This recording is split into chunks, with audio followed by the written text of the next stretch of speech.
Voilà, on continue. Là, ça ne va pas dépasser les 30 alphabets. Alors, sur genre, ici, j'ai genre. Les genres, je mets seulement genre parce que c'est juste M ou F. Genre F, genre M. Alors, je mets 1 parce que ça ne doit pas dépasser les 1 là-bas. Et puis, je ferme les parenthèses, la parenthèse générale ici. Vous voyez ici, j'ai ouvert la parenthèse et là, je la ferme. Et puis, je mets point virgule. Si j'applique CTRL Entrée, voilà, MySQL a retourné un résultat vide. MySQL, c'est le système de gestion de la base de données. C'est avec MySQL qu'on fait tout ça. Alors, j'ai déjà créé ma table. Vous voyez, j'ai créé ma base de données qui est formation 3 ici. Et puis, j'ai ma table qui est formation 4. Alors, ici, ma base de données est encore vide. Je n'ai rien inséré jusque-là. Ma base de données est encore vide. J'ai créé seulement la table et je vais insérer alors les données dans cette table. Je vais encore venir sur SQL. Alors, comment ça se passe pour insérer les données? Pour insérer les données, il faut appliquer la commande insert, qui sera insert, la voici, insert into. C'est en anglais, mais vous allez comprendre parce que ce n'est pas grave. Insert into formation 4.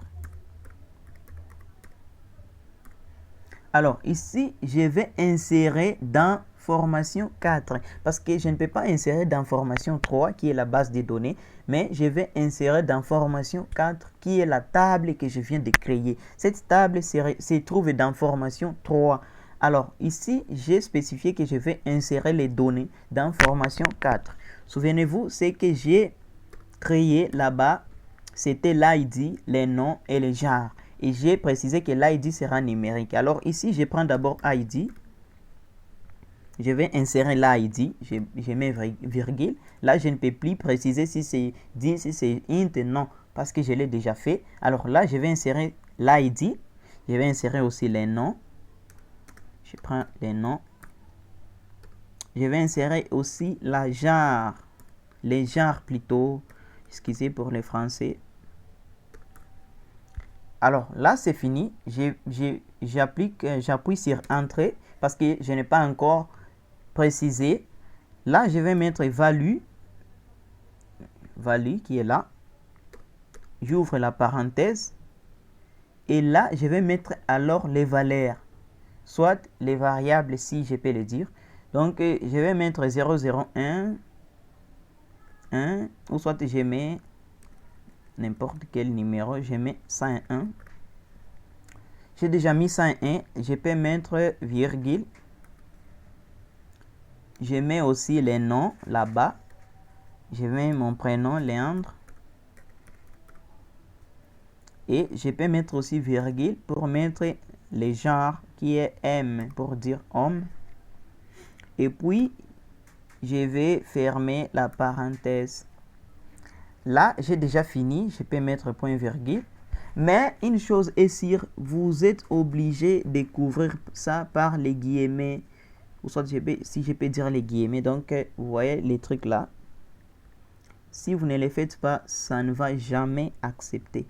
Donc, vous êtes obligé de couvrir vos valeurs. Ou soit vos variables, si je peux le dire.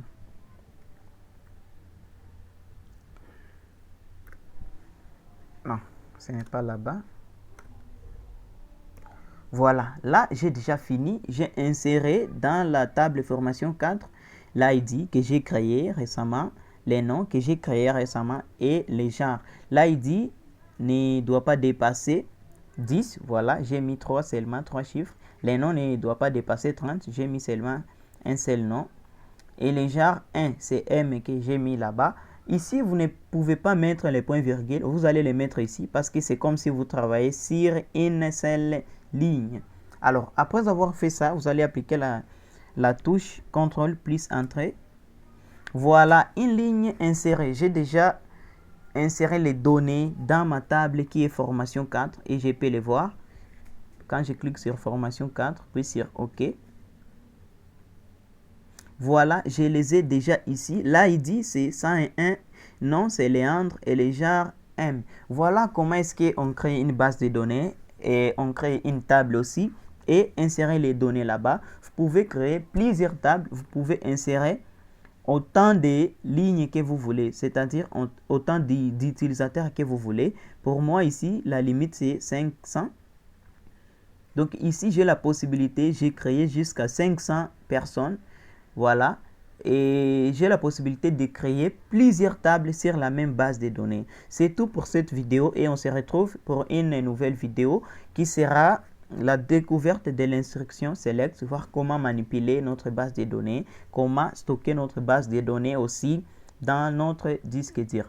Merci pour ceux qui ont suivi plutôt. Si vous avez des commentaires, n'hésite pas de les mettre en bas. Si vous avez des questions, n'hésite pas de les poser et je serai ravi de vous répondre. Merci et à la prochaine.